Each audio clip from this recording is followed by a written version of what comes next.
आपण जर मान सन्मानात गुंतून पडलो,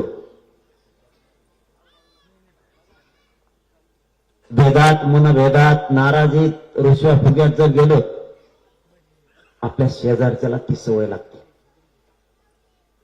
आपण जे पाऊल उचलतो त्या पावलाप्रमाणे आपल्या आसपासचे कार्यकर्ते, समाज, भावकी, गाव, परिवार, कुटुंब चालतं. मला कितीही काही वेदना झाल्या, किती त्रास झाला, मान अपमान झाला, मी शेजारच्याला म्हणतो जाऊ दे, करत असते, काय होतं. मग असं बोलल्यामुळे समोरच्याच्या मनातली कटुता कमी होती. लोक आपल्याला अडाणी समजू द्या, आडमुठं समजू द्या, आपण आपल्या पोरा बाळासाठी, जातीसाठी, लेकरा बाळासाठी काय करायचं ते आपण ठरवायचं. खरं सांगतो, इथं जवळपास इथं बसलेले 60% लोक माझ्या ओळखीचे, जवळपास सगळे जिल्हा फिरवण्याची ताकद तुमच्यात आहे. इथं बसलेले एवढ्यातच एखादा पाऊल जर वाकडं पडलं असतं, तुम्ही जिंदगीत सोबत दिसला नसता. मी ती पुरी काळजी घेतली. काळजी यासाठी घेतली की मी माझं भविष्य नाही बघितलं. समाजाने केलेलं कष्ट, समाजाने लोकांसाठी वेचलेलं आयुष्य, स्वतःच्या लेकरापेक्षा लोकांचे लेकरं मोठे करण्यात मराठ्यांनी खूप आयुष्य दिलं. पण ज्या दिवशी आपली बारी आली ना, त्या दिवशी ज्यांना आपलं आपलं म्हणत होतो, तो आपल्या पोरापोरींच्या, लेकरा बाळांच्या भविष्याच्या नरड्यावर पाय द्यायला लागला. बरं झालं मराठा त्यांच्यामुळे, त्यांच्या वागणुकीमुळे पेटून उठला आणि कधी न मिळणारं मराठ्यांना आरक्षण मिळालं. हे बळच भाषण करायपुरतं करत नाही मी. तुम्ही जर येडे असते ना, तर म्हणले असते बस कर गप्पा, आता भाषण ऐकून ऐकून कंटाळा आलाय. सिद्ध करूनच दाखवलं. असून सुद्धा दिलं जात नव्हतं. कुणी पण गणित लावा, पुन्हा शोध घेऊन बघा, फक्त खरं बोलायचं शिका.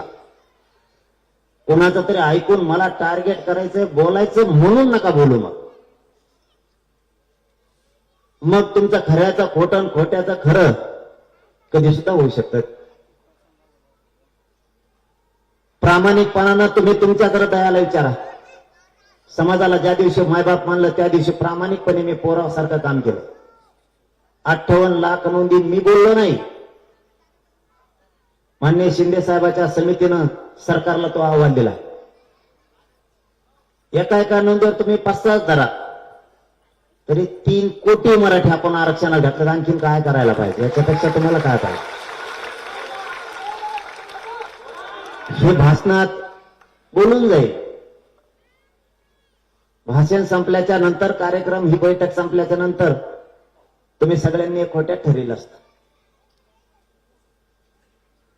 मुलींच्या मोफत शिक्षणाचा विषय असेल, कितीक सांगावं तितके.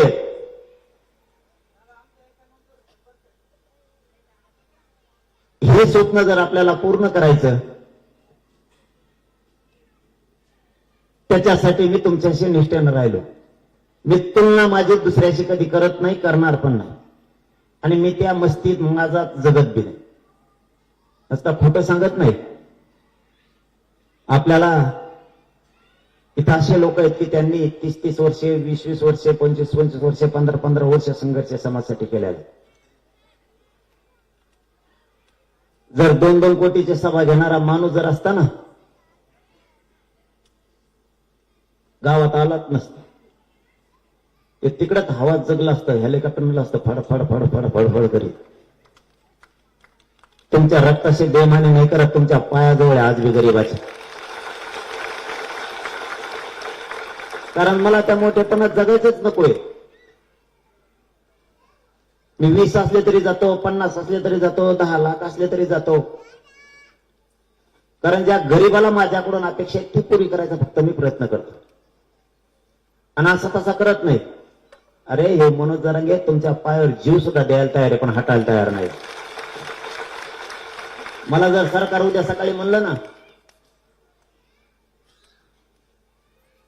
तुला आरक्षण देतो, तुझ्या समाजाला आरक्षण देतो, तुझ्या अंगाचा कातड काढून आम्हाला दे, एक सेकंद सुद्धा लावणार नाही, सगळं कातड अंगाचा काढून सरकारला दे. कारण बेगडीपणा करणारा मी नाही. हा एक गोष्ट खरी आहे, मला मोगम कोणी शेंगा आणले का राग येतो, ही गोष्ट खरी आहे. कारण मी कुठे दोषीच नाही. तरी कुणाचं तरी ऐकून उगाच बोलायचं जर म्हणलं तर मग आता मराठ्याचा म्हणल्यावर राग येणारच ना राव. आपण सगळे पाटलच, तुम्हाला नाही का राग येत? फोन नाही केला, मला फोनच नाही केला हो त्यांनी, नाही बोलिलं, एखाद्या जय शिवराय नाही घातला रुसलाच. काही काही तर असे रुसलेत माझ्याकडे बघतच नाही. आता बघू तरी कोणाकोणाकडे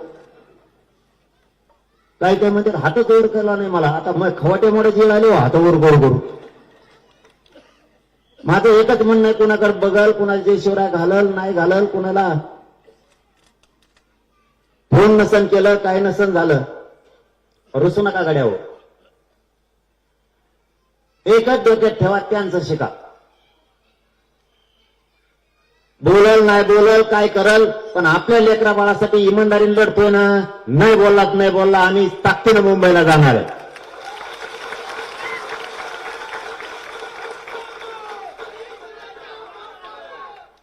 हे आपल्याला करावंच लागणार. ज्या दिवशी आपण संयमाच्या यादीत येऊ, ज्या दिवशी आपण इमानदारीच्या यादीत येऊ, ज्या दिवशी समाजाच्या पोराबाळांचं रक्षण करायचं या दृष्टिकोनातून आपण त्या यादीत बसू, त्या दिवशी मराठ्यांकडे वाकड्या नजरेनं कोणी बघणार नाही. अशी परिस्थिती झाली. आता मग आजपासून तुम्ही फोन लावत होतो थोड्याफार जणांना, ते बंद करून टाकलं. बोललं की लगेच टाकून देते. ते काय टाकायसारखं तरी आहे बरं? मी जे बोललो ते मीडियात बोलतो, भाषणात बोलतो, मग बाकीच्याला वाटतं मला कस का नाही आला. 10-5 जण माझ्याजवळ बसते, ते म्हणजे आमच्याला बोला बरं, मला नाही सोमवार राहत. मग मी म्हणतो घे इकडे, लगेच बोलवतो, लगेच दुसरं फुगलंच. मला नाही बाबा बोलला, बंद करून टाकलं. तुम्ही बोलत होतो इकडून तिकडून, मी सगळंच बंद करून टाकलं. म्हणलं नकोच आता फोनवर कोणालाच नको बोलायचं, ताणच नको डोक्याला. समोरचा कधी काही मला सांगत असतो की थोडे रुसल्यासारखे झाले, उलशी बोला म्हणलं बोलतो. मग काय आता उलशी कमून मग मी एकदा पट्टा धरलो, कानाला मोबाईल लावलं, टुकत नाही खाली. भूमिका आपल्याला संयमाची ठेवावं लागणार आहे प्रत्येकासाठी. मी या संभाजीनगरच्या बैठकीला, झालटा फाट्याच्या त्या झालटा गावच्या बैठकीला यासाठी आलो. पुन्हा एकदा सांगतो, वेळ तुमच्या हातातली गेली नाही. संधीचं सगळेजण सवू नका. पुन्हा 40 वाटा, याला जिकडे जायचं तिकडे जाय. राजकीय पक्षातल्या सगळ्या मराठ्यांना पण सांगतो,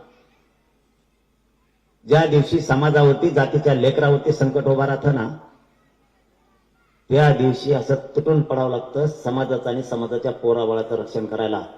मी या संभाजीनगर मधून सगळ्या पक्षातल्या भाजप असो, शिवसेना, राष्ट्रवादी, काँग्रेस, बेसराम, काय काय असं सगळ्यांच्या पक्षातल्या सगळे आमदार, खासदार, मंत्र्यांना विनंती करतो, जर माझ्या लेकरा बाळाला समाजाला जर त्रास द्यायला लागले, कधीतरी माझ्या समाजाच्या लेकराच्या पाठण हात फिरायला बाहेर या.